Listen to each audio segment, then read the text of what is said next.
আউযু বিল্লাহি মিনাশ শাইতানির রাজীম। বিসমিল্লাহির রাহমানির রাহিম। বিতাড়িত মরদুদ শয়তানের ওয়াসওয়াসা থেকে পানাহ চাই পরম করুণাময় আল্লাহর নামে শুরু করছি। সূরা লুকমান, দ্বিতীয় রুকু। ওয়ালাকাদ আতাইনা লুকমানাল হিকমাতা আনিশকুর লিল্লাহ ওয়া মান ইয়াশকুর ফাইন্নামা ইয়াশকুরু লিনাফসিহি ওয়া মান কাফারা ফাইন্নাল্লাহা গানিয়্যুন হামিদ। وإذ قال لقمان لابنه وهو يعظه يا بني لا تشرك بالله إن الشرك لظلم عظيم। صدق الله العظيم। দুটি আয়াত আমি আপনাদের সামনে তেলাওয়াত করেছি।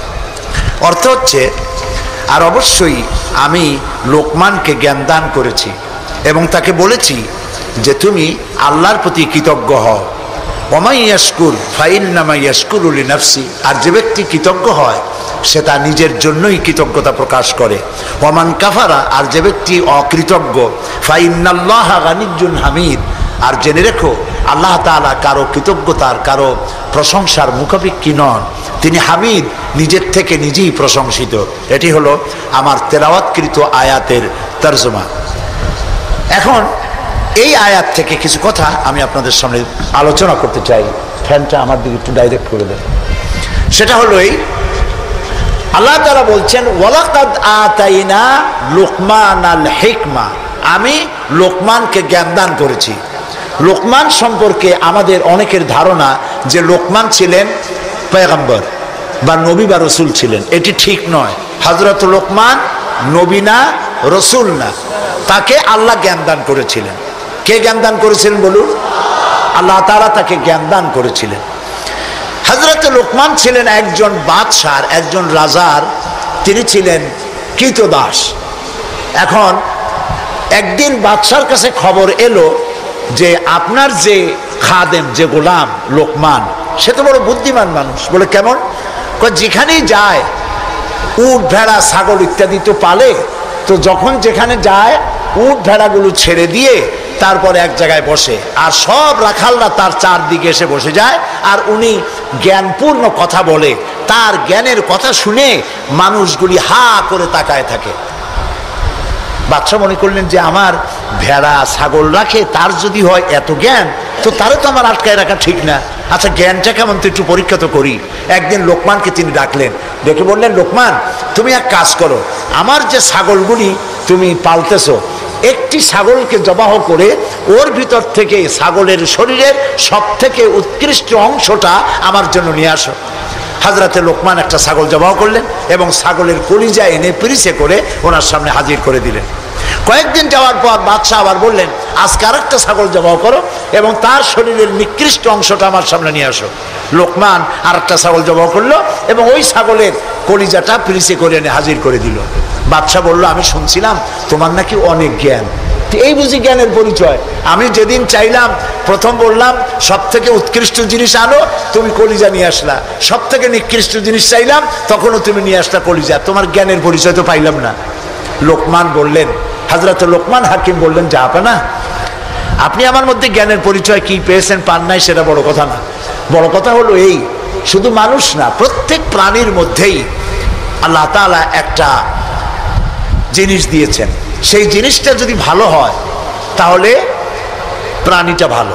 অর্থাৎ মানুষের মধ্যে, প্রাণীর মধ্যে ভালো যদি কোনো জিনিস থাকে তার নাম দিল, তার নাম কলিজা। আর খারাপ যদি কোনো জিনিস থাকে তার নাম দিল, তার নাম কলিজা। এখন লক্ষ্য করুন, লোকমান যে কথা বললেন 1000 বছর আগে, নবী করিম সাল্লাল্লাহু আলাইহি সাল্লাম 1000 বছর পরে পৃথিবীতে এসে সেই একই কথাই বললেন। একই কথাই বললেন। রাসূল কি বললেন? আল্লাহর নবী বললেন, ইন্না ফিল জাসাদে মুদগাতান, মানুষের শরীরের মধ্যে এক টুকরা গোশত আছে। গোশত টুকরা ভালো, গোটা শরীর ভালো, গোস্তের টুকরা খারাপ, গোটা শরীর খারাপ। আলা ওয়াহিয়াল কালব, সেটা হলো হৃৎপিণ্ড, সেটা হলো কলিজা। তাহলে লোকমান যে জ্ঞান পাইছিলেন, যে জ্ঞানের দ্বারা তিনি এই কথা বললেন, সেই জ্ঞানটা কার ছিল? বলেন কার? আর রাসূল যে জ্ঞান পেয়েছিলেন, সেই জ্ঞানটা কার? কাজী আল্লাহর পক্ষ থেকে যে জ্ঞান আসে, সেই জ্ঞানের কথা একরকম হয়, কিন্তু বুদ্ধিজীবী, দার্শনিক, তাদের কথা এক হয় না, বিজ্ঞানীদের কথাও এক হয় না। বিজ্ঞানের তো একটা থিওরি এরকম আছে যে বিজ্ঞানের কোনো থিওরি ফাইনাল নয়। বুদ্ধিজীবীদের কথাই ধরুন, কার্ল মার্কস বলেছেন মানুষ পেট সর্বস্ব জীব, আলফ্রেড বলেছেন মানুষ সেক্স সর্বস্ব জীব, আবার ডারউইন এসে বললেন এগুলি তোমরা যা বলো একটাও ঠিক না, মানুষ মোটে মানুষই না। বলে মানুষ কি? মানুষ হলো বান্দর। তো চিন্তাবিদ, বুদ্ধিজীবী, দার্শনিক, তাদের কথায় মিল নাই, নবীদের কথায় মিল আছে না নাই? বলেন, জোরে বলেন, আছে না নাই? আপনি কি এইরকম একজন দুইজন নবীর খবর জানেন? এক নবী বলেছে আল্লাহ এক, আর একজন বলেছেন বেশি হইতে পারে, নাউজুবিল্লাহ। শুনেছেন এরকম? একজন বলেছে মৃত্যুর পরে আরেকটা জীবন আছে, কবর আছে, হাসর আছে, বিচার আছে, সিরাত আছে, মিজান আছে, বেহেশত আছে, দোজখ আছে। আর এক নবী বলছেন নাও থাকতে পারে। এরকম হয়েছে? হয় নাই। আদম আলাইহিস সালাম থেকে মুহাম্মদ সাল্লাল্লাহু আলাইহি সাল্লাম পর্যন্ত সমস্ত নবীদের কথা কয় রকম? স্লোগান কয়টা? সব নবীদের স্লোগান একটি, আর তাদের সবার কথা এক, কারণ তাদের কাছে যে কথা এসেছে একটি অফিস থেকে এসেছে। অফিসটা কার? চিল্লায় বলুন। সমস্ত নবীদের স্লোগান এক ছিল। আদম আলাইহিস সালাম থেকে শুরু করে বিশ্ব নবী মুহাম্মদ রাসূলুল্লাহ সাল্লাল্লাহু আলাইহি ওয়াসাল্লাম পর্যন্ত সব নবীদের স্লোগান ছিল লা ইলাহা ইল্লাল্লাহ, লা ইলাহা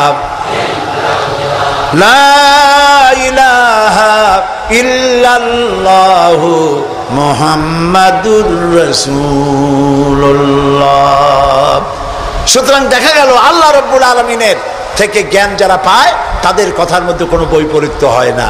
হযরতে লোকমান বললেন এই যে কলিজার কথা, দিল, কালব, হার্ট, এটা ভালো, সব শরীর ভালো, এটা খারাপ, সব খারাপ।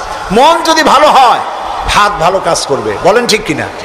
হাত ওজনে কম দেবে না, মন ভালো ওজনে কম দেবে না, হাত খাদ্যে ভেজাল দেবে না, জমিনের আইল ঠেলবে না, পরনারী স্পর্শ করবে না, সুবহানাল্লাহ বলেন। আর মন যদি খারাপ হয়, চোখ শুধু খুঁজে বেড়াবে মেয়ে লোক কোথায়, পাও খুঁজে বেড়াবে খারাপ জায়গা কোথায়, হাত খুঁজে বেড়াবে খারাপ জিনিস কোথায়, ঠিক কিনা? মন ভালো, সব ভালো। এই দিল আবার তিন প্রকার হয়। দিল কয় প্রকার? তিন প্রকার। কোরআন থেকে বলছি, দিল তিন প্রকার: সুস্থ দিল, অসুস্থ দিল, মৃত্যু দিল। এই তিন প্রকারের দিল। এখন আসুন অ্যানালাইসিসের মাধ্যমে আমরা দেখি আমাদের কোন দিল। সুস্থ দিল কাকে বলে? আল্লাহ রাব্বুল আলামিন বলেন আল-ইয়াওমা লা ইয়ানফা'ু মালুন ওয়ালা বানুন ইল্লা মান আতাল্লাহা বিকলবিন সালিম। এটি হলো সুস্থ দিল। সেই কিয়ামতের দিনে মাল, ধন, সন্তান, সন্ততি কোনো কাজে আসবে না, শুধু উপকারে আসবে প্রশান্ত আত্মা নিয়ে। কেউ যদি প্রশান্ত কাল্ব নিয়ে কেউ যদি আল্লাহর দরবারে উপস্থিত হয়, সেই দিলটা কাজে লাগবে। এটা হলো সুস্থ দিল। অসুস্থ দিল কোনটা? ফি কুলুবিহিম মারাদুন ফাযাদাহুমুল্লাহু মারাদা। তাদের দিলের মধ্যে ছিল একটি রোগ, সেই রোগকে আল্লাহ আরো বৃদ্ধি করে দিলেন। অসুস্থ দিলের নমুনা কি? ওয়াজ ভালো লাগে, সিনেমাও খারাপ লাগে না, মসজিদও ভালো লাগে, কীর্তনও খারাপ লাগে না। এই যে দুইটা ভালো লাগে, এটি হলো অসুস্থ দিল। এটার নাম কি? আছেন আমাদের সমাজে কয় যে হুজুর ওয়াজ শুনতে খারাপ লাগে না, কিন্তু গান যখন শুনি তাও মজা লাগে, মসজিদও ভালো লাগে, সিনেমাও খারাপ লাগে না। আছেন এরকম লোক? আছে। এটা কেন? এটা হলো এই জন্য যে ইমানের মধ্যে জং ধরে গেছে। সাপে যদি রাত্রে কামড়ায়, রাতের বেলায় সাপে কামড়াইছে, ওজার কাছে যায় লোকেরা। মোমেন শাহীতে ওজা আছে না? ওজার কাছে যায়, যে বলে সাপে কামড়াইছে। এখন ওজা প্রথমে টেস্ট করবে যে সাপটা বিষধর সাপ না বিষহীন সাপ। সাপ তো দুই রকম আছে। যে সাপে কামড়াইলে তাৎক্ষণিকভাবে লোক মারা যায়, ওই সাপরে মোমেন শাহীতে কি বলে? কি বলে? গোখরো সাপ। আর যেটা দেখতে খুব রং ছং মোটা টোটাও আছে কিন্তু কামড়াইলে কিছু হয় না, ওইটা কি? জোড়া সাপ। এখন জোড়া সাপ না গোখরো সাপ, কামড়াইলে কোনটায় দেখে তো নাই। এটা বোঝার জন্য ওঝা করে কি, সাপে দংশিত ব্যক্তির জিহ্বায় উপরে লবণ এবং ঝালওয়ালা মরিচ এগুলো দিয়ে দেয় জিহ্বার মধ্যে।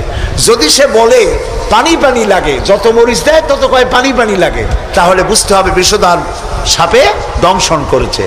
আর যদি সে বলে যে ঝাল লাগতেছে, লবণ লাগতেছে, তাহলে বুঝতে হবে যে লোড়া সাপে কি করছে, দংশন করেছে। এটি হলো সাপ যদি বিষধর হয়, তো বিষধর সাপের বিষে সর্বপ্রথম যে কাজটা করে সেটা হলো জিহ্বার স্বাদকে নষ্ট করে দেয়। মানুষের ইমানের জন্য সব থেকে বিষাক্ত সাপ হলো শয়তান। এ যখন মানুষকে ওয়াসওয়াসা দেয়, আর শয়তানের ওয়াসওয়াসা যখন মানুষ পড়ে যায়, তখন তার ইমানের স্বাদ নষ্ট হয়ে যায়। তখন সিনেমাও ভালো লাগে, মসজিদও ভালো লাগে, ওয়াজও ভালো লাগে, গানও ভালো লাগে। এটি হলো অসুস্থ দিল। এবার মৃত্যু দিল কি? মৃত্যু দিল সম্পর্কে আল্লাহ বলছেন, ওয়ালাকাদ যারানা লিজাহান্নামা কাসীরাম মিনাল জিন্নি ওয়াল ইনস লাহুম কুলুবুন লা ইয়াফকাহুনা বিহা। মানুষ আর জিনদের মধ্যে আল্লাহ তাআলা বলেন, আমি এক শ্রেণীর রেডিমেড জাহান্নামী তৈরি হয়েই আছে মানুষ এবং জিনের মধ্যে। ওরা কারা? লক্ষ্য করুন, মৃত্যু দিল কাদের? লাহুম কুলুবুন লা ইয়াফকাহুনা বিহা, যাদেরকে আমি হৃৎপিণ্ড দিয়েছি, বিবেক দিয়েছি, সব বোঝে, আমারে বোঝে না। আছেন এরকম কিছু বুদ্ধিজীবী? বলেন আছে না? কবি আছেন এমন কিছু, সাহিত্যিক আছেন এমন কিছু। নারীর সৌন্দর্য, নারীর রূপের সৌন্দর্যের ব্যাপারে কবিতা লিখতে লিখতে কলমের কালি শেষ হয়ে যায়, কিন্তু এই সৌন্দর্য কে দিলেন তার চিনতেই পারল না। ফুলের ব্যাপারে গান লেখে, কবিতা লেখে, ফুলের রং, ফুলের গন্ধ। প্রজাপতি, প্রজাপতি কে এত সুন্দর করে, কোন শিল্পী তোমার ডানায় এত সুন্দর রং দিল, তার গান তৈরি করে, কিন্তু প্রজাপতির রং কে দিল আরে খুঁজে পায় না। তারপরে বলে কি, বলে যে সব বুঝেছি, শান্তিনিকেতন গিয়া পড়ে শুনিয়া, সাহিত্যের উপরে ডক্টরেট ডিগ্রি নিয়া কয় সব বুঝেছি। বলে বাবা কি বুঝেছো? কয় দেয়ার ইজ নো গড।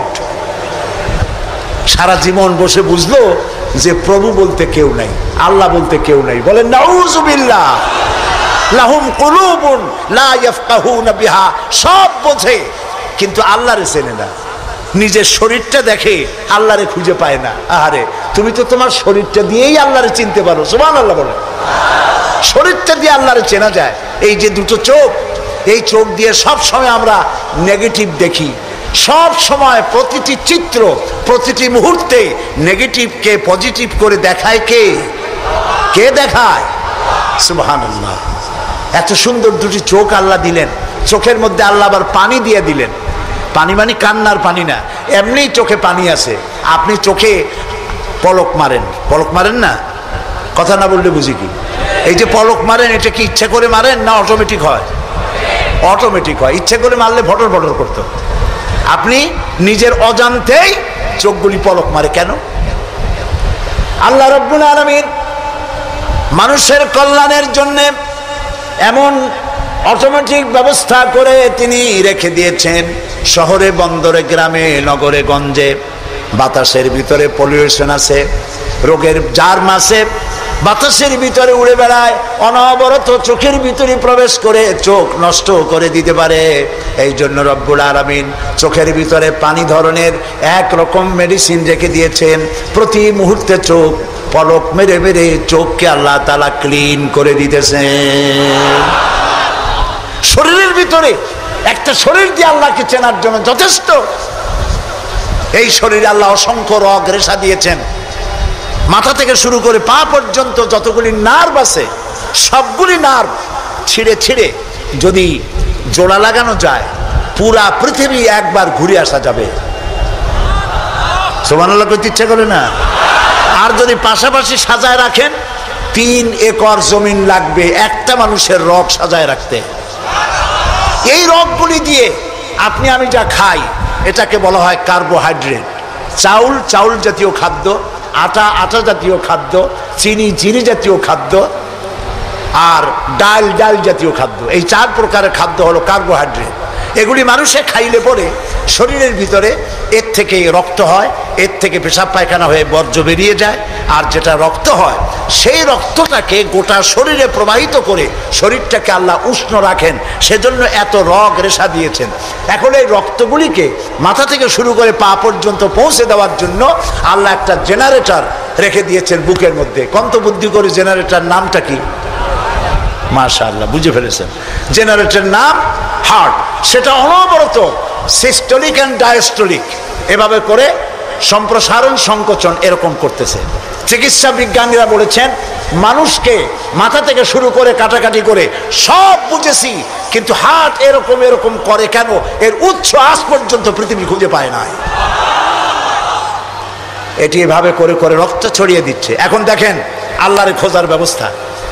মানুষ খাইয়া তারপরে হার্টের মধ্যে চর্বি গিয়ে জমে। হার্টের মধ্যে যে করোনারি আর্টারির মধ্যে গিয়ে চর্বি জমতে লাগলো। হঠাৎ করে রক্ত প্রবাহ যখন বন্ধ হতে থাকে, আর চলতে পারে না, তখন অ্যানজাইনা হয়, হার্টে বেদনা শুরু হয়। এই বেদনা শুরু হলে তাড়াতাড়ি ডাক্তার এনজিওগ্রাম করে তারপর দেখে কতটা নষ্ট হয়েছে। ওইটাকে যদি প্রয়োজন হয় রগ বদলাবার, তখন তাকে বাইপাস করা হয়। বাইপাস করে নতুন রগ লাগাতে হবে। এখন বলেন এই নতুন রগ কোথায়? গরুর রগ লাগাইলে হবে? বলেন, ছাগলের রগ? এখন আল্লাহ রব্বুল আলামিনকে চেনা সহজ। ওই রব্বুল আলামিন এমন সুন্দর ব্যবস্থা রেখেছেন, কারো যদি বাইপাস ওপেন হার্ট সার্জারি করার যদি প্রয়োজন হয়, রগের যদি 2-4টা রগ যদি লাগে, আল্লাহ রব্বুল আলামিন মানুষের হাতের মধ্যে, পায়ের মধ্যে স্পায়ার পার্টস কতগুলি রগ রেখে দিয়েছেন। ডাক্তারেরা পা থেকে, হাত থেকে সেই রগগুলি নিয়ে হার্টের ভিতরে ওই রগ লাগিয়ে দিয়ে নতুনভাবে আবার রক্ত সঞ্চালনের ব্যবস্থা করে দেয়। যালিকুমুল্লাহু রাব্বুকুম, এই হচ্ছে তোমাদের রব। সুবহানাল্লাহ বলেন। ইনি আল্লাহ যিনি এই ব্যবস্থা করেছেন। কিডনি লাগে একটা মানুষের জন্য কয়টা? না 2টা লাগে না, কিডনি লাগে একটা, কিন্তু আল্লাহ তাআলা দিয়েছেন কয়টা? 2টা। একটা যদি অকেজ হয়ে যায় তো আরেকটা দিয়ে যেন কাজ হয়। লক্ষ্য করুন, আপনার মেমোরি, আপনার মগজ, আপনার ব্রেন, যে ব্রেনটা, যে মগজটা মাথার মধ্যে আছে, এই মগজের মধ্যে রয়েছে অসংখ্য সেল, কোষ, CELL, অসংখ্য কোষ। মেমোরি কোষ, বুদ্ধির কোষ, শোকের কোষ, সুখের কোষ, অনুভূতির কোষ, মানে আপনার জন্য, এরপরে ডাটা ইনফরমেশন রক্ষা করার জন্য কোষ। অনেকগুলি সেল আছে। মেমোরি সেল যেটা আছে মগজের মধ্যে, সারা পৃথিবীর সকল ডাটা, সকল ইনফরমেশন, সকল তথ্য যদি আপনার মেমোরিতে আপনি ঢুকান, এই মেমোরি সেলে এত জায়গা, পৃথিবীর সব ডাটা ঢুকাবার পরেও 100 ভাগের 1 ভাগ জায়গা ভরবে না। দেখুন অবস্থা। আপনি বসে আছেন চেয়ারে, অফিসে কাজ করছেন, হঠাৎ করে অনুভব করলেন কে যেন জামা গেঞ্জি ফুটো করে আপনার পিঠের মধ্যে নিডেল ঢুকাই দিছে। কে দিল? ও, তাও তো বুঝে ফেলেছেন, মশা। জামা কাপড় সুদ্ধা নিডেল ঢুকাই দিছে। আপনি কিন্তু টের পাইছেন না? টের পান নাই? টের পেয়েছেন কিনা? এই টের পাওয়ার জন্য আল্লাহ রাব্বুল আলামিন চামড়ার মধ্যে অসংখ্য কোটি কোটি লোমকূপ সৃষ্টি করেছেন। লোমকূপ দিয়ে ঢুকলো, আপনি টের পেয়ে গেছেন। টের পাওয়ার সাথে সাথে এই খবরটা চলে গেছে বুদ্ধির কাছে। বুদ্ধির একটা সেল আছে না ব্রেনে, আপনার ওই যে মগজের মধ্যে, ওইখানে চলে গেছে খবর যে পিঠের মধ্যে একজন ইনজেকশন করতে গেছে। বুদ্ধির সেল সাথে সাথে হাতের উপরে ফ্যাক্স পাঠায় দিয়ে ফ্যাক্স ঠাট করে মেরে দিয়েছে পিঠের উপরে, মশার গোষ্ঠী সাফ হয়ে গেছে। সময় লাগে নাই 1 সেকেন্ডও, সাথে সাথে অ্যাকশন, ডাইরেক্ট অ্যাকশন। সুবহানাল্লাহ। কপালে যদি থাকে আল্লাহরে চিনতে কষ্ট হয় না, আর কপালে না থাকলে শান্তি নিকেতন থেকে PhD ডিগ্রি করে কাফের হয়ে যায়, মুরতাদ হয়ে যায়, কপাল পুড়ে যায়। এই জন্য অল্পের মধ্যে বুঝতে সহজ, যদি ঈমান থাকে কিসমতে। প্রিয় ভাই সব, আল্লাহ রাব্বুল আলামিন বলছেন লাহুম কুলুবুন লা ইয়াফকাহুনা বিহা, তাদেরকে হৃদয় দিয়েছি, তাদেরকে বিবেক দিয়েছি, সব বুঝলো, আমারে বুঝলো না। তাদের আমি কান দিছি, সব শুনলো, কিন্তু আমার কথা হকের দাওয়াত শুনলো না। চোখ দিলাম, সব দেখলো, কিন্তু সবকিছু দেখে আমারে খুঁজে পাইলো না। এদের অবস্থাটা কি? আল্লাহ রাব্বুল আলামিন বলেন, উলাইকা কাল্লানাম, এরা চতুষ্পদ জানোয়ারের মতো। আল্লাহ বলেন না, তাতেও হয় না, বালহুম আদাল, এরা জানোয়ারের চাইতেও নিকৃষ্ট। বলেন নাউজুবিল্লাহ, জানোয়ারের চাইতেও নিকৃষ্ট। আমি চিন্তা করলাম যে আল্লাহ তাআলা জানোয়ার বলছিলেন, তা তো একটা ঠিক ছিল, জানোয়ার বলেছেন। জানোয়ার কে বললেন? পশু কে বললেন? আল্লাহ তাআলা বলেছেন। এখন চিন্তা করলাম আল্লাহ পশু বললেন, ঠিক আছে, কিন্তু পশুর চাইতেও খারাপ এই কথাটা বললেন কেন? বুঝে আসতেছিল না। আল্লাহ তাআলা বলেন, কোরআন যদি কেউ বুঝতে চায় তো বুঝার জন্য আমি তার দিল খুলে দেবো। সুবহানাল্লাহ, ওয়া মান ইয়াত্তাকিল্লাহা ইয়াজআল লাহু মাখরাজা। আল্লাহকে ভয় করে কেউ পথ চলতে চাইলে আল্লাহ পথ তৈরি করে দেন। আমি চিন্তা করে দেখলাম সত্যিই তো জানোয়ারের চাইতেও তো মানুষগুলা খারাপ। ওই সব মানুষ যারা আল্লাহরে চিনল না। কিরকম দেখেন, আপনারা অনেকে বাড়িতে কুকুর পোষেন। কুকুর পোষে না মানুষ? কুকুর সাংঘাতিক বুদ্ধিমান প্রাণী এবং প্রভু ভক্ত। লন্ডনে তো বহুত কুকুর আছে যারা স্কটল্যান্ড ইয়ার্ড বাহিনীতে চাকরি করে, ভালো ভালো চাকরি করে, ইন্সপেক্টরও আছে, হ্যাঁ, কর্নেল আছে, মেজর আছে, ইন্সপেক্টর আছে। অবশ্য কুত্তায় জানে যে সে মেজর বা কর্নেল। এবং এরা দারুণ হুকুম পালন করে। চোরের ছবিটা দেখায় দেবে আর তার ব্যবহৃত কাপড়টা শুকায় দেবে, বাস শেষ কাজ। যেখানে পাবে সেখানে ধরবে। $1 কোটি বা পাউন্ডও যদি দেয় কুত্তায় ছাড়বে না। সাংঘাতিক অফিসারেরা, কথা বুঝতে পেরেছে তো? অনেকে কুত্তা পোষে। এখন কুত্তা পুষেছে, মাহফিল আসছে একটা লোক, রাত 2:30, 2টা বা 11টার সময় বাড়ি ফিরেছে। কুত্তা টের পাইছে, অন্ধকার রাত, কে যেন আসতেছে। কুত্তা তার ভাষায় বলেছে হল্ট। এখন বাড়িওয়ালা বলছে এই ডব্লু, আদর করে নাম রাখছে কুত্তার ডব্লু। একটা ধমক দিল, কুত্তায় গলার আওয়াজ শুনে বুঝে ফেলেছে। কিন্তু কুত্তায় গলার আওয়াজ বোঝে না। কুত্তা তো ভালো গরুতেও বোঝে। আপনি আপনার গরুরে ডাক দেন অন্ধকারে, গরু আপনার ডাকে সাড়া দেবে, কাছে আসবে। আসেন এরকম? অন্ধকারে গিয়ে গরুর ডাক দিলে বাড়িওয়ালার ডাকে গরু সাড়া দিয়ে আসে না? বিল দিয়ে আসে না? কুত্তায় থেমে গেল, বুঝতে পারলো এ তো আমার মালিক, আমি তো ভুল করছি। যখন মালিক কাছে আসলো, কুত্তায় লেজ লড়াইয়া গাছ সাথে মিশে মিশে লেজ লড়াইতে লাগলো। তার ভাষায় সে বলতে লাগলো, আই এম এক্সট্রিমলি সরি। ও গ্রিন সিগন্যাল, লেজ নাড়াইয়া গ্রিন সিগন্যাল দিয়ে দিল, হুজুর আপনি যাইতে পারেন, স্যার আপনার জন্য দরজা খোলা। কিন্তু এইখানে যদি চোর হইতো আর ডাকাইত হইতো আর যত বলতো ডবলু থাম, তাহলে সে কি থামতো? গর্দানে কামড়াইতো, না হয় ঠ্যাঙ্গে কামড়াইয়া ঠ্যাং ঠং ভেঙে দিত, ঠিক কিনা? তাহলে বোঝা গেল কুত্তায় মালিকও চেনে, শত্রুও চেনে। আল্লাহ কয় উলাইকা কালানাম, এগুলো জানোয়ারের চাইতে খারাপ, বালহুম আদাল, এই জন্য খারাপ। কুত্তায় তো মালিক চিনলো, দুশ্মনও চিনলো, বন্ধুও চিনলো। এই মানুষগুলি আল্লাহকে চিনলো না, প্রভুকে মালিককে চিনলো না, তাকে অস্বীকার করলো। কুত্তার চাইতেও নিকৃষ্ট। প্রিয় ভাই সব, মানুষের এই 3 প্রকারের দিল, সুস্থ দিল, অসুস্থ দিল, আরেকটি হলো কি দিল? মৃত্যু দিল। সকল প্রকার দিলের একটা চিকিৎসা আল্লাহ কোরআনে করে দিয়েছেন। সুবহানাল্লাহ। আল্লাহ রাব্বুল আলামিন বলেন, সব হৃদয় জনিত, কলব জনিত রোগের চিকিৎসা হলো আলা বিযিকিরিল্লাহি তাতমাইন্নুল কুলুব। একমাত্র আমার স্মরণ, আমার জিকির, আমার স্মরণ মানুষের অন্তরাত্মাকে ঠান্ডা করে দিতে পারে, কলিজা ঠান্ডা করে দিতে পারে। আমার স্মরণে, আমার জিকিরে, আমার পথ অনুসরণে। প্রিয় ভাই সব, হযরত লোকমান তিনি বলছেন, আল্লাহ তাআলা বলছেন, আমি তাকে কি দিয়েছিলাম? জ্ঞান দান করেছিলাম। সেই জ্ঞানের ভিত্তিতে জ্ঞান দিয়েছিলাম এই জন্য যেন তিনি আমার শুকর আদায় করে। হযরত লোকমান আল্লাহর দেওয়া জ্ঞান দিয়ে শুকর আদায় করলেন এইভাবে যে তিনি আল্লাহর গুণগান, আল্লাহর তাওহীদের প্রচার শুরু করে দিলেন। সুবহানাল্লাহ। আল্লাহ তাআলা বলছেন, ওমা ইয়াশকুর, যে ব্যক্তি কৃতজ্ঞতা স্বীকার করে তা তার নিজের জন্য, আর যে করে না সে তার নিজের ক্ষতিই করে। এই যে আমরা মাগরিবের নামাজ পড়লাম, এই নামাজ পড়ছি কার জন্য? বলেন সবাই। উপকার হবে কার? উপকার হবে আমার। এই যে মাঝে মধ্যে আপনারা আলহামদুলিল্লাহ বলেন, সুবহানাল্লাহ বলেন, এতে উপকার কি আল্লাহ না আমার? বলেন সবাই, আমার। তাম পৃথিবীর এটা এই জন্য যে আল্লাহ তাআলা বিরাটত্ব, খুব লক্ষ্য করুন, আল্লাহ তাআলা বিরাটত্ব, মহানত্ব, শ্রেষ্ঠত্ব এবং মর্যাদার যে স্তরে আল্লাহ তাআলা আছেন, আমরা শুকর করে, প্রশংসা করে, সেজদা করে সেই স্তর থেকে 1 ডিগ্রি উপরে উঠাইতে পারবো না।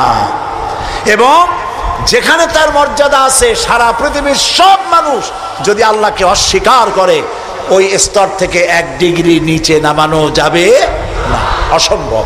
এই জন্য কৃতজ্ঞতা যে প্রকাশ করে সে আল্লাহর জন্যই করে। আমরা যদি আল্লাহর জিকির আজগার না করি, আল্লাহর ক্ষমতা শেষ নাকি? বলেন। আল্লাহ রাব্বুল আলামিন বলেন, ইউসাব্বিহু লিল্লাহি মা ফিস সামাওয়াতি ওয়া মা ফিল আরদ। আকাশে যা কিছু আছে, জমিনে যা কিছু আছে, এর মাঝখানে যা কিছু আছে, সব আমার জিকির করছে, আমার তাসবিহ করছে। আপনারা বসন্তকালে গাছের ডালে শোনেন কোকিল পাখি কুহু কুহু করে ডাকতেছে। আল্লাহ রাব্বুল আলামিন বলেন, ওয়ালাকিন লা তাফকাহুনা তাসবিহাহুম। তোমরা ওদের তাসবিহ বোঝো না, তোমরা শোনো কুহু কুহু, আসলে সে ডাকে আল্লাহু আল্লাহু। বউ কথা ক, আছেন একটা পাখি মমন সাইতে নাই, আছে? ছোটবেলা থেকে শুনতেছি বউ কথা কও, বউ কথা কও। ওর বউ এত অভিমান করলো কেন? কথা মোটে কয়ই না। আসলে বউ কথা কও আমরা শুনি, আর আল্লাহ বলছেন ওয়ালাকিন লা তাফকাহুনা তাসবিহাহুম, ওরা আমার জিকির করছে, তোমরা বুঝো না। মানুষও বুঝবে কেন? মানুষ তো আন্দাজে যা শোনে, শব্দের সাথে আপনি যা মিলাবেন তাই কিন্তু হয় ভাই। যেমন ট্রেন ছাড়ছে, ট্রেন যখন ছাড়লো তো প্রাথমিক আওয়াজ শোনা যায় যাচ্ছি যাব, যাচ্ছি যাব। যখন জোরে চলে তখন শোনা যায় যাচ্ছি যাব, যাচ্ছি যাব, এরকম শোনা যায়, ঠিক না? শব্দের সাথে এরকম যা মিলাবেন তাই হবে। এক ব্রিটিশ নাগরিক নাকি আসছিল বাংলাদেশে, আসে দেখে জমিনে চাষ করতেছে এক লোক দুপুরবেলা। তো তারে গিয়ে ব্রিটিশ নাগরিক জিজ্ঞেস করতেছে, ইংলিশ বেটা, হাউ ডু ইউ ডু? তো কৃষক বলতেছে, আমার বুঝি খাইয়ে খেয়ে কাম নেই, এখন তোমার সাথে আমি এই চাষ ছাড়িয়ে দিয়ে হাডুডু খেলবো, এটা কথা হইলো নাকি? মানে শব্দের সাথে মানুষ যা মিলাইতে চায় তাই মেলে। আল্লাহ তাআলা বলছেন, তোমরা যা শুনতে পাও, পাখিগুলি তার কলকাক করতে, বাতাস তার শনশন রবে, নদীগুলি তার কুলু কুলু নাদে, পাতাগুলি তার মর্মর শব্দে। যত আওয়াজ শুনতে পাও এগুলি সব নিছক আওয়াজ নয়, সবগুলির ভিতর থেকে আমার জিকির, আমার তাসবিহ হতেছে আল্লাহু আল্লাহু আল্লাহু আল্লাহু। হযরতে লোকমান বলেন, আল্লাহ তাআলা শোনাচ্ছেন লোকমানের কথা, وَإِذْ قَالَ لُقْمَانُ لِابْنِهِ وَهُوَ يَعِظُهُ يَا بُنَيَّ لَا تُشْرِكْ بِاللَّهِ। স্মরণ করো সেই সময়ের কথা যখন লোকমান তার ছেলেকে ডেকে বলছেন, ইয়া বুনাইয়া, হে আমার কলিজার টুকরা সন্তান। আপনারা কি শুনতেছেন? আমার সাথে থাকুন, তাহলে বুঝতে সুবিধা হবে। হযরতে লোকমান বলছেন, ইয়া বুনাইয়া, ও আমার কলিজার টুকরা সন্তান। ওলামারা জানেন যে এখানে হওয়া উচিত ছিল ইয়া এবনি, ইয়া এবনি, ও আমার ছেলে। কিন্তু আল্লাহ তাআলা শোনাচ্ছেন, লোকমান ডেকে বলেছি ইয়া বুনাইয়া, আমার ছেলে, ওইভাবে না বলে তিনি বললেন কি ইয়া বুনাইয়া। বুনাইয়া মানে কি? বুনাইয়া শব্দ এটা হলো তাসগীর করা হয়েছে। এটা বলা হলো, হে আমার কলিজার টুকরা, নয়নের পুতুলি, বাবা ধন, সোনামণি। সুবহানাল্লাহ বলেন। দাওয়াতের এটি হলো টেকনিক। আপনি যখন ইসলামের দাওয়াত দিবেন তখন আপনাকে দাওয়াত দিতে হবে মিষ্টি ভাবে। আল্লাহ শিখাই দিয়েছেন, উদউ ইলা সাবিলি রাব্বিকা বিল হিকমাতি ওয়াল মাউইজাতিল হাসানা। উত্তম ভাবে, মিষ্টি করে, সুন্দর করে, বৈজ্ঞানিক পন্থায় সুন্দর সুন্দর কথা দিয়া মানুষকে আমার পথে ডাকো। আল্লাহ তাআলা বলছেন, সুবহানাল্লাহ। এই জন্য আপনি মেজাজ খারাপ করলে পারবেন না। যে চোরের কাশি রোগ হয় আর যে পীরের মেজাজ খারাপ, এ দুইজন ব্যবসায় ভালো করতে পারবে না। পীরের যদি মেজাজ খারাপ বেশি হয় মুরিদ একটাও পাবে না।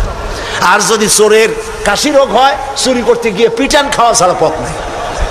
তো আপনি দিনের দাওয়াত দিবেন, আপনার মেজাজ ভালো হইতে হবে, দাওয়াত দিবেন মিষ্টি করে। রাসূলুল্লাহর কথাটাই দেখেন, আগেই কোন সুবহানাল্লাহ। আল্লাহ রাব্বুল আলামিন বলেন ফাবিমা রাহমাতিম মিনাল্লাহি লিনতা লাহুম ওয়ালাউ কুনতা ফাজ্জাল গালিদাল কলবি লানফাদ্দু মিন হাওলিক। হে রাসূল, আপনার প্রতি আল্লাহর করুণা হচ্ছে এই যে আল্লাহ তাআলা আপনার দিলটাকে নরম করে দিয়েছেন। সুবহানাল্লাহ। আপনার কাছে যেই আসে সিমেন্টেড হয়ে যায়, কেউ ছিটকে পড়ে না আপনার ব্যবহারের কারণে। রাসূলের ব্যবহার, সুবহানাল্লাহ বলেন, সুবহানাল্লাহ। কি ব্যবহার!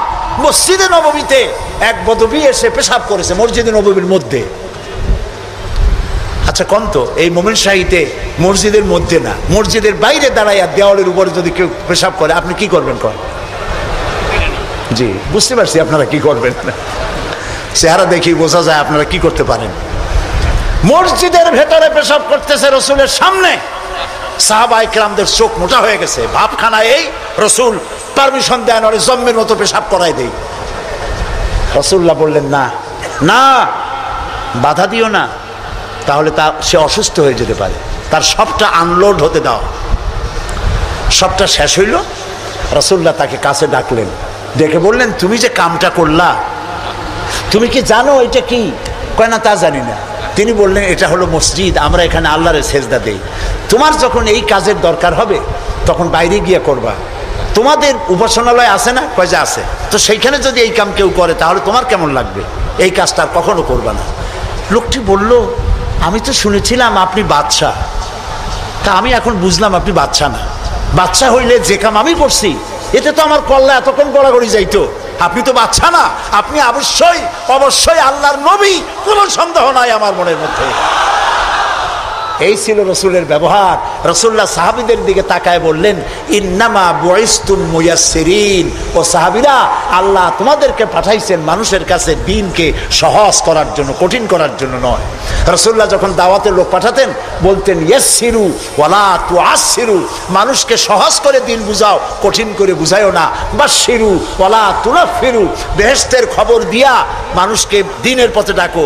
জাহান্নাম, এটা করলে জাহান্নাম, সেটা করলে জাহান্নামের ভয় দেখিয়ে মানুষকে দ্বীনের রাস্তা থেকে সরিয়ে দিও না। সুবহানাল্লাহ। এই ছিল রাসূলের ব্যবহার। তাই মানুষকে দাওয়াত দেওয়ার সময় টেকনিকটা, লোকমানের দাওয়াত ছেলের প্রতি আল্লাহ কত পছন্দ করেছেন। তিনি ডেকে বলছেন ইয়া বুনাইয়া, ও আমার কলিজার টুকরা, আমার বাবা। আপনি নিজে হাসানা মোমেন শাহীতে এমন বখাটে ছেলে, মাথায় উল্লুকের মতো চুল, হাতে ভাল্লুকের মতো নখ, গলায় সোনার চেন, এরকম মোমেন শাহীতে নাও থাকতে পারে। কিছু পোলাপান আছে মাথায় চুল রাখিয়া একটা কেমন ভাব, তারপরে গলায় মোটা সোনার চেন, পৌষ মাসের শীতেও সামনের 2-3টে বোতাম খুলে থই, লোকেরা যেন বোঝে উনি একখান কিছু ঝুলাইছে। এইরকম ছেলেকে যদি আপনি তো রাগ করে আছেন, ছেলে আপনার কথা শোনে না, যদি ভাত খাওয়ার সময় ডাকেন সোনামণি, বাবা, কলিজার টুকরা, নয়নের পুতুলি, আব্বু, একটু কাছে আয়। আরে ও যত বড় খারাপ হোক আপনার পায়ের কাছে চলে আসবে। আপনি ওর কপালে একটা চুমা দেন, ওর গালে একটা চুমা দেন। আব্বু, এই যে তুমি জামা কাপড় পরছো এগুলো মাইকেল জ্যাকসনের জন্য শোভা পায়, তুমি রাসূলের উম্মত, মুসলমান মায়ের পেটে আসছো, এটা তোমার জন্য শোভা পায় না। আব্বু, এই কামটা তুমি করো না, আমার অসম্মান হয় সমাজে। এই কথা বললে হাজার রাত ওয়াজ শোনার চাইতে আপনার এই মধুর ডাকে আপনার ছেলেকে হেদায়েত হতে পারে। হযরতে লোকমান এইটা শিখাইছেন, ইয়া বুনাইয়া, ও আমার কলিজার টুকরা সন্তান। নসিহত শুনে মনে হয় যে ছেলে খুব ছোট, কিন্তু আসলে ছোট না। ছোট ছেলের এত বড় নসিহত করা যায় না। নসিহতের গুরুত্ব বোঝা যায়। ছেলে ছোট না, ছেলে বড়, কিন্তু ডেকেছেন তিনি সোনামণি বলে। যেমন আমাদের দেশে খোকা আছে, গেদা আছে। আমাদের বরিশালে পিরোজপুরে বাচ্চা ছেলেদেরকে আদর করে ডাকে গেদা, আর বেশি আদর করলে কয় গেদু। মোমেন শাহীতে কি কয়? খোকা কয় না? খোকা বা গেদা কিছু বলে তো বাচ্চাদেরকে? গেন্দা। গেন্দা তো আরো মজা। এখন গেন্দা, জি। তো খোকারে ডাক দিল, এই খোকা, গেন্দু, আরে মেহমান আসছে, একটু চাটা নিয়ে আয়। মেহমান মনে করে গেন্দু বুঝি খুব ছোট, গেদা খুব ছোট।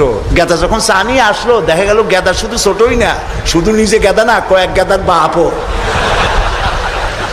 হযরত লোকমান ছেলেকে আবেগ ভরা মন দিয়ে ডাকতেছেন, ইয়া বুনাইয়া, ও আমার কলিজার টুকরা সন্তান, শোনো, লা তুশরিক বিল্লাহ, আল্লাহর সাথে কাউকে শরীক স্থাপন করো না। জোরে বলেন সুবহানাল্লাহ। প্রথম দাওয়াত। আমার উচিত ছিল আমার সন্তানকে এই কথা শেখানো যায়, আল্লাহর সাথে শরীক করবা না। ইন্না শিরকা লা যুলমুন আযীম, শিরক হচ্ছে মস্ত বড় জুলম। কে বলেছেন? জুলুম কারে বলে? ওলামারা বুঝবেন। জুলম বলা হয় ওয়াদউস শাই ফি গায়রি মুহাল্লি, যেখানে যে জিনিস রাখার নয় সেইখানে সেই জিনিস রাখার নাম জুলম। যেমন এই টুপি রাখার জায়গা কোথায়? মাথায়। যদি হাঁটুর উপরে থুই তাহলে টুপির উপরে কি করা হলো? জুলুম করা হলো। নৌকা রাখার জায়গা কোথায় বলেন? সেইটা যদি রাস্তার উপরে টানায় থই তাহলে নৌকার উপরে কি করা হয়? জুলুম করা হয়। যে জিনিস যেখানে রাখার ওটা সেখানে রাখতে হবে, উল্টা করলে কি হবে? জুলুম হবে। হযরতে লোকমান বলছেন, ইন্না শিরকা লা যুলমুন আযীম, শিরক হচ্ছে মস্ত বড় জুলম। তাহলে শিরকটা কি? শিরক হলো আল্লাহর কাছে যেসব সাহায্য পাওয়া যায় ওই সব সাহায্য অন্যের কাছে চাওয়া যাবে না। সাহায্য, ওয়াইজা সাআলতা ফাসআলিল্লাহ ওয়াইজা ইসতাআনতা ফাসতাইন বিল্লাহ, ক্বালা নবী সাল্লাল্লাহু আলাইহি ওয়াসাল্লাম। নবী করিম সাল্লাল্লাহু আলাইহি ওয়াসাল্লাম বলেছেন, কিছু চাইতে হলে কার কাছে চাও? অন্যের কাছে চাইলে কি হবে? শিরক হবে। কোনটা একটু একটু বোঝেন, আপনারা বিরক্ত হচ্ছেন না তো? নিতান্ত পেশাব পায়খানার বেগ না হলে মানুষের মধ্য দিয়ে হাঁটবেন না, একটু বলে নিলাম। আমি আপনাদেরকে কাউকে কষ্ট দিতে চাই না। নিতান্ত প্রচন্ড পেশাব পায়খানার চাপ না হলে মানুষের মধ্য দিয়ে হাঁটা ঠিক না। মুসলমানদেরকে কষ্ট দেওয়াও কবিরা গুনার শামিল। তো আল্লাহ তাআলার সঙ্গে চাইলে পরে চাওয়াটাই শিরক নয়। যেমন আমার ঘরে অনেক সময় মেহমান আসে, আমার ঘরে চা বানাবো, চিনি নেই, তখন আমার ঘরের কাজের লোককে বলা হয় দোতলায় যাও বা তিনতলায় যাও, একটু চা, একটুখানি চায়ের পাতা বা একটুখানি চিনি চাই নিয়ে আসো। এটা কিন্তু শিরক না। আমি বাড়ি বানাইতেছি, টাকায় কুলাইতে পারছি না, আমি দেলোয়ার হোসেন খান দুলু ভাইকে বললাম, ভাই আমরা তো পার্লামেন্টে একসাথে থাকি, আমি তো টাকায় কুলাইতে পারতেছি না, আমার 10 লাখ টাকা দেন। এটা শিরক না। কথা কি বুঝে আসতেছে? কোনটা শিরক? শিরক হলো বিবাহ করেছে 8-10 বছর বাচ্চা হয় না, এই বাচ্চা আপনি কোনো খাজা বাবা কোনো পীরের মাজারে চাইতে পারবেন না, এটার নামই শিরক। আমার অসুখ হয়েছে, আমি রোগ মুক্তির জন্য কোনো পীরের নামে মানত করতে পারি না, হারাম।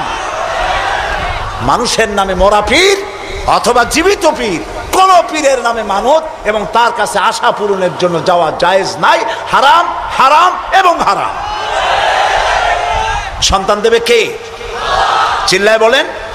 সন্তান দেওয়ার মালিক তিনি, তিনি ছাড়া কেউ সন্তান দিতে পারে না। এই দেখুন কোরআন, কোরআনে কারিমে রব্বুল আলামিন বলেন, আমি কাউকে কন্যা দেই, আমি কাউকে পুত্র দেই, কন্যা দেই না, কন্যা দেই তো পুত্র দেই না, আবার কাউকে কন্যাও দেই পুত্রও দেই, আবার কাউকে কিছুই দেই না। ইন্নাল্লাহা আলা কুল্লি শাইইন কাদির, সমস্ত জিনিসের উপরে ক্ষমতা কার? সবাই বলেন আল্লাহ তাআলার ক্ষমতা। আচ্ছা, আরেকটা কথা বলেন, আপনারা জবাব দেন। পীর বুজুর্গ তারা বড় না নবীরা বড়? কারা বড়? মানুষে বোঝে না, সেই জন্য বলে পীর পয়গম্বর। কথা বলতে গিয়ে বলে পীর পয়গম্বর, মনে হয় যেন পীর আসছে আগে পয়গম্বর আসছে পরে। কি অন্যায় কথা। প্রিয় ভাই সব, পীর আর নবী তুলনা দেওয়া মোটেও জায়েজ নাই। তবে একথা আমি বলতে পারি, সারা পৃথিবীর সব পীর, সারা পৃথিবীর সব আলেম সব যদি একত্রিত হয় একজন নবীর জুতার সমান হবে না। বলেন সুবহানাল্লাহ। তারা আল্লাহর নবী, কোন নবীর কোনো ভুল নাই, গুনাহ নাই, মাসুম, বেগুনাহ, আল্লাহ নিজে তাদেরকে হেফাজত করেন। সুবহানাল্লাহ। এবার দেখুন, আমরা সন্তান চাইতে আমাদের লোকেরা গেল মাজারের কাছে, আর হযরতে জাকারিয়া আলাইহিস সালাম সূরা আলে ইমরান, আমি কি গল্প করতেছি না কোরআন শুনাইতেছি? সূরা আলে ইমরান আপনারা পড়বেন। সূরা আলে ইমরানের মধ্যে আছে হযরতে জাকারিয়া আলাইহিস সালাম বুড়া হয়ে গেছেন, সন্তান নাই, একটাও নাই। তিনি আল্লাহর কাছে ফরিয়াদ করলেন, আল্লাহ আমি একদম বেওয়ারিস হয়ে যাব মরিয়া, তুমি আমাকে একটা সন্তান দিও। একদিন তিনি নামাজ পড়তেছিলেন, নামাজের মধ্যে হযরতে জিবরাইল আলাইহিস সালাম আসলেন। হযরতে জিবরাইল ওহী নাজিল করলেন। আল্লাহ তাআলা বলেন, হে জাকারিয়া, আমি তোমাকে সুসংবাদ দিতেছি, তোমাকে একটি পুত্র সন্তান দেওয়া হবে। পুত্র সন্তানটি জন্মগ্রহণ করার সঙ্গে সঙ্গে নাম রেখে দিও ইয়াহইয়া। ছেলে হবে, সন্তান হবে, সন্তান হবে ছেলে। আর নাম রেখে দিলেন কে? আল্লাহ নিজেই। হযরতে জাকারিয়া প্রশ্ন করলেন জিবরাইলকে, জিবরাইল, আল্লাহ তো বললেন যে আমারে আল্লাহ ছেলে দিবেন, কিন্তু এই ছেলেটা হবে কেমনে? আমি তো বুড়া, সোজা হয়ে খাড়াইতেও পারি না। আমার বউ হলো বুড়ি, আকিম, বন্ধা, বাজা, জিন্দিগিতে বাচ্চা হয় নাই। আমি বুড়া, বউ বুড়ি, বাচ্চা হবে কেমনে? হযরত জিবরাইল জবাব দেন নাই। জবাব দিয়েছেন কে? মাত্র একটি শব্দ দিয়ে জবাব দিয়েছেন তিনি। আল্লাহ তাআলা বলেছেন, কাযালিক, যেমনি ইচ্ছে করি তেমনি বাচ্চা দেব। সুবহানাল্লাহ বলে। আল্লাহ তাআলা কিছু করতে চাইলে তিনি তো কুন ফায়াকুনের মালিক। দুইটা অক্ষর, কোন, কাফ আর নুন, কোন। আল্লাহ বলেন কোন, দেনান দেয়ার হয়ে যায়। সুবহানাল্লাহ। আল্লাহ তাআলা মানুষ বানাবেন, বাপ মা কিছু দরকার নাই, খালি কতটুকু মাটি হইলি সারলো। পারছে কিনা বানাইতে? বলেন, নাম কি?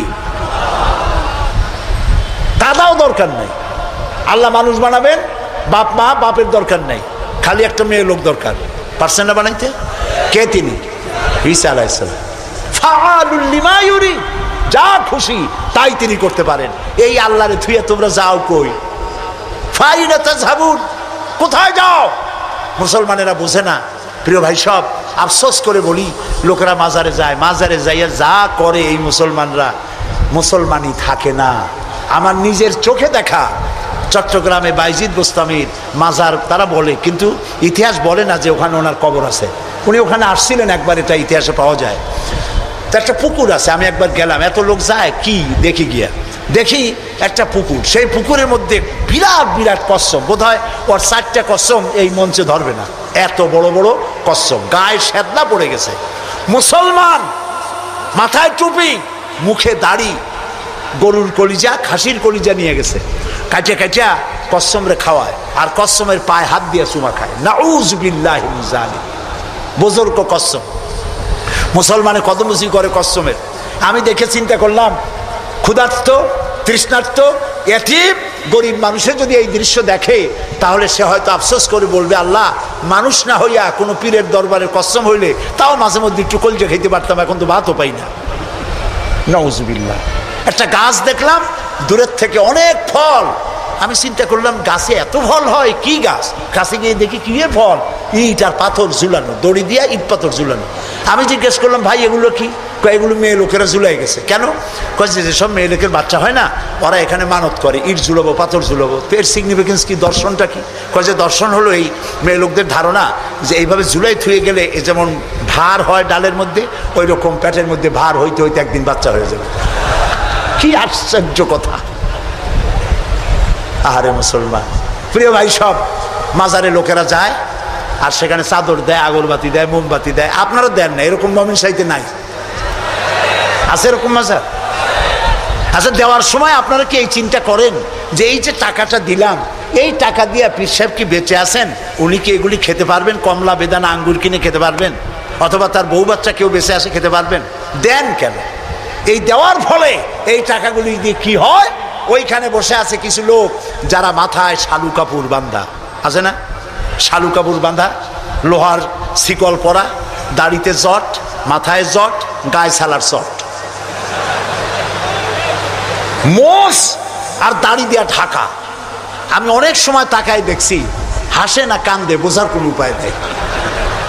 নাউজুবিল্লাহি মিন যালিক। একটারে দেখি ওইখানে বসে গাঁজা খাইয়া কি জানি দূরের থেকে তাকায় দেখছি, ছাত্র জীবনে এরভাবে কি জানি ডলে হাতে, এরকম ডলিয়া তারপরে কলকিতে ভরে দিল টান, চোখ বড় হয়, এরকম ক্রমান্বয়ে চোখ বড় হইতে থাকে।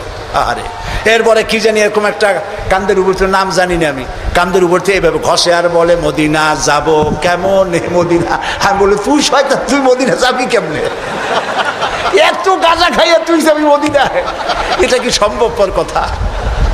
প্রিয় ভাই সব, কবরে যদি আগরবাতি, মোমবাতি আর চাদর দেওয়া জায়েজ হতো, জান্নাতুল বাকিতে 10,000 সাহাবীদের মাজার আছে। সুবহানাল্লাহ।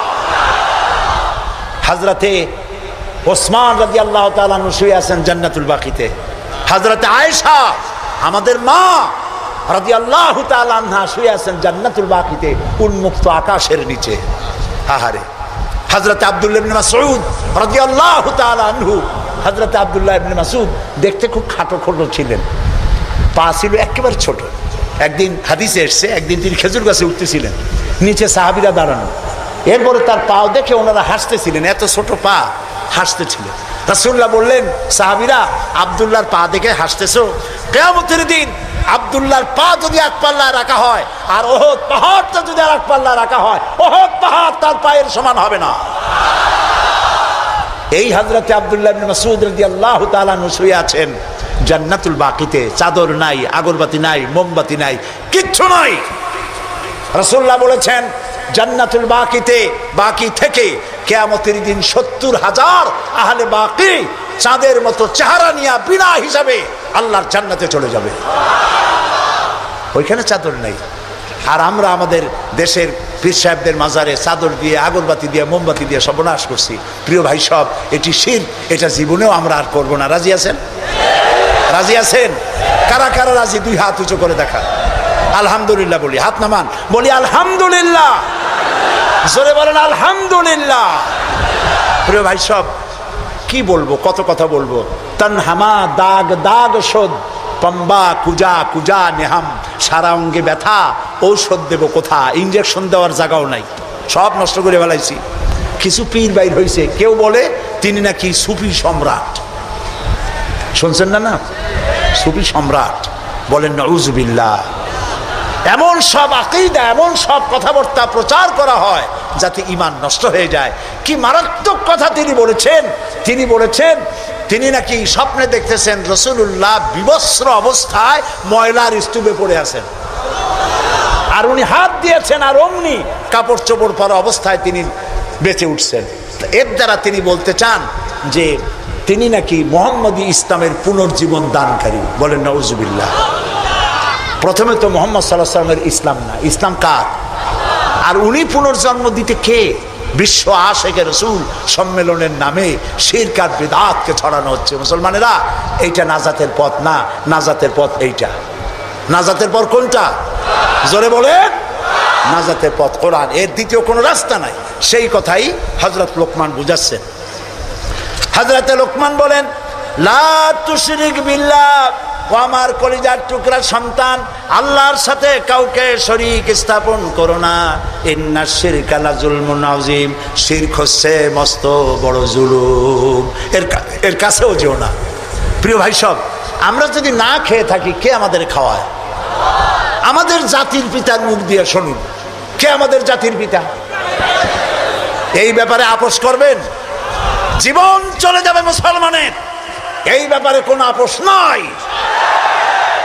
মিল্লাত আবিকুম ইব্রাহিম, আমাদের জাতির পিতা ইব্রাহিম আলাইহিস সালাম, তিনি কি বলছেন?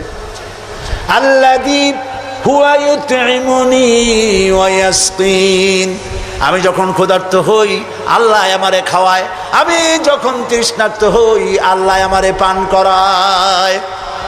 এটাই হচ্ছে তাওহীদ। ওয়াইদা মারিদতু ফাহুয়া ইয়াশফিন, আমি যখন অসুস্থ হই আল্লাহ আমারে রোগ মুক্ত করেন। সুবহানাল্লাহ। যা চাইবেন কার কাছে চাইবেন? প্রিয় ভাই সব, লোকেরা বোঝে না, না বুঝিয়ে সব করে। তাবিজের আরেকটা শিরক আছে। অবশ্য মোমেন সাহিত্যে তাবিজের কারবার নাই, এখানেও আছে তাবিজ। আর তাবিজ কোরআন শরীফ দিয়ে তাবিজ লেখে, সেই তাবিজের আবার কায়দা আছে। ধান্দা লাগাবার জন্য বলে খালের পানি, বিলের পানি, পুকুরের পানি, টিউবওয়েলের পানি, সালার পানি, খালের পানি, 7 জায়গার পানি, জাফরানের কালি, এগুলো নিয়ে কাগজের উপরে দাগ দিয়ে তারপর কতগুলি নাম্বার লেখে, 752, 313, 1472, 1771। হাবিজ আবি, আপনারা দেখেন খুলে, আমি যা বললাম উল্টো একটাও বলছি নাকি? এগুলো লিখা তারপরে লেখে ইয়া জিবরাইলো, ইয়া মিকাইলো, ইয়া ইসরাফিলো, ইয়া আরেকটা কিছু। আমি একজনের গলায় দেখলাম এত বড় তাবিজ, বললাম ভাই এত বড় তাবিজ এর মধ্যে কি? কয় যে সর্বনাশ, এ বলাই যাবে না। বললাম কেন? কয় যে আমার ক্ষতি হবে। কিচ্ছু হবে না ভাই, খোলো তো একটু দেখি। তারপরে তাবিজটা খুললাম, মোমটম ছাড়াইয়া তাবিজ দেখলাম যে ওইভাবে দাগ দাগ দেওয়া, আর চতুর্দিকে লেখা ইয়া বধূ হো, ইয়া বধূ হো। তা আমি বললাম ভাই এই তাবিজ লিখছে কে? বললো মসজিদের ইমাম সাহেব। ডাকে ইমাম সাহেব আসলাম, বলল ভাই ইমাম সাহেব এই তাবিজ আপনি লিখছেন? কয় হ্যাঁ।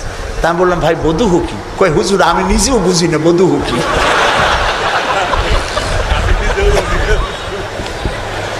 এখানে ওলামায়ে কেরাম আছেন, তারা হয়তো জানতে পারেন, আমি আমার বিদ্যা যতটুকু না, আমি বধূ হো চিনি নাই কি জিনিস। এই সব তাবিজ লিখে লিখে গলায় ঝুলানো হচ্ছে। পীর সাহেবদের কাছে যায়, লাল সুতো কালো সুতো নিয়ে যায়, পীর সাহেবরা পরে ফুদায় গিরে দেয়, ফুদায় গিরে দেয়। এই সুতা গলায় বান্ধা, তারপরে এই সব তাবিজ ঝুলানো। হাদিস শরীফে এসেছে শিরক, শিরক। রাসূল এটা করেন নাই। একজন সাহাবী তাবিজের ব্যবসা করেন নাই। ঝাড়ফুঁক করেছেন, ঝাড়ফুঁক করা জায়েজ আছে, রাসূলুল্লাহ করেছেন, সাহাবায়ে কেরাম করেছেন। ঝাড়ফুঁকের জন্য কোরআনের মধ্যে 2টা সূরা শুধু ঝাড়ফুঁকের জন্যই আল্লাহ নাজিল করেছেন, একটা সূরায়ে ফালাক আর একটা সূরায়ে নাস। সুবহানাল্লাহ বলেন। মানুষের ক্ষতি করতে পারে, জাদু টোনা করতে পারে, সেজন্য রাসূলুল্লাহ বলেছেন, লক্ষ্য করেন হাদিস, সূরায়ে ফালাক সূরায়ে নাস 3 বার পড়বে ফজরের পরে, 3 বার পড়বে রাতে শোয়ার সময়। পড়িয়া হাতের মধ্যে ফু দিয়া এই হাত দুটো মাথা থেকে শুরু করে শরীরের মধ্যে ডলে দিবে। রাসূলুল্লাহ নিজে এটা করতেন।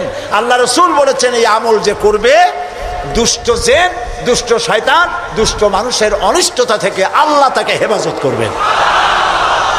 সুতরাং এই তাবিজের ব্যবসা ছাড়া উচিত এবং সব রকমের শিরক থেকে মুক্ত হওয়া উচিত। তাহলে আল্লাহ তাআলা আমাদের প্রতি রহম করবেন। আল্লাহ তাআলা জিজ্ঞেস করছেন, ছেলে মেয়ে সুস্থতা অসুস্থতা মানুষের কাছে চাও কেন? আলাইসাল্লাহু বিকাফিন আবদা।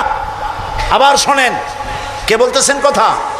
আলাইসাল্লাহু বিকাফিন আবদা।